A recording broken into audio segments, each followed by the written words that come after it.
Bonjour et bienvenue à l'émission Tequila. Aujourd'hui, nous accueillons avec plaisir M. Samuel Cournoyer-Blouin, qui nous expliquera sa passion pour le skateboard et partagera avec nous comment il a commencé le skate et quelles sont ses inspirations pour ceci. Salut Samuel et bienvenue à Tequila. Oui, merci de m'accueillir. Ça fait plaisir d'être ici. Ça va bien? Oui, toi? Ben oui. C'est quand as-tu commencé à faire du skate? Moi, j'ai commencé à faire du skate, il y a vraiment longtemps. Je dois avoir commencé à l'âge de peut-être 7 ou 8 ans. C'était dans mon parking, juste en bas de chez moi. Puis j'ai vraiment été inspiré par des voisins d'à moi qui habitent en face de chez nous, qui faisaient du skate dans leur entrée. Eux autres, c'était des jeunes beaucoup plus vieux que moi. Ils devaient avoir 15-16 ans dans le temps. Puis maintenant, ils sont beaucoup plus vieux.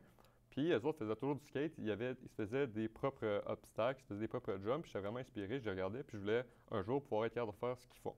Fait que tu sais, c'est vraiment ça qui m'a allumé la petite flamme pour un jour être capable de faire ça. Puis ils m'ont montré comment avancer, reculer. Puis c'est vraiment eux autres qui m'ont montré la base de la passion du skate que j'ai aujourd'hui. Wow!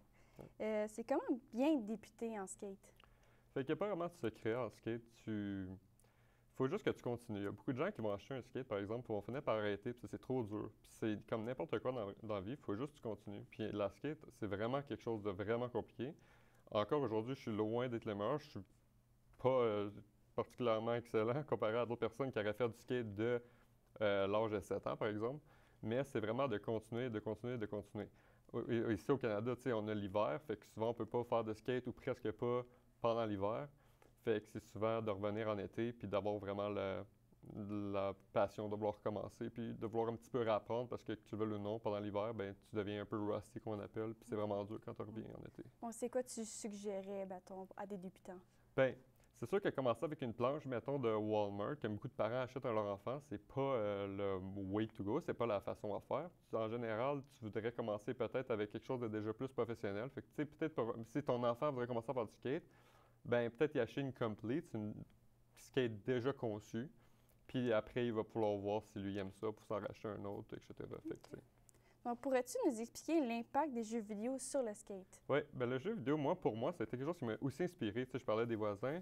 Les jeux vidéo, moi, ça a été, je pense, à la PlayStation 2, un jeu qui s'appelle Tony Hawk Underground 2. Puis c'est un jeu, moi, personnellement, que quand j'ai joué, j'ai appris beaucoup de gens, par exemple, ou beaucoup de trucs que, maintenant, tu sais, dans le temps, je savais pas c'était qui, c'était des gens dans des jeux vidéo, mettons. Mais je suis convaincu qu'il y a beaucoup de gens comme moi qui ont été inspirés par ça. Ou maintenant, tu sais, il y a la série Skate, il y a plein de jeux Skater XL, il y a plein de jeux que maintenant, je pourrais avoir pour des générations peut-être un petit peu plus jeunes pour être inspiré pour pratiquer le skate par le jeu vidéo. Donc, pourrais-tu nous expliquer l'impact du skate sur la mode? Oui. La mode puis la skate, c'est un peu des choses qui s'influencent un puis l'autre. Avec, mettons, Instagram, les réseaux sociaux, c'est tout un autre topic, mais la skate va souvent être influencée par la mode parce que souvent, mettons, des skateurs vont poster certains linges ou certaines marques en particulier, puis ça va inspirer un peu leur fanbase à vouloir les répliquer.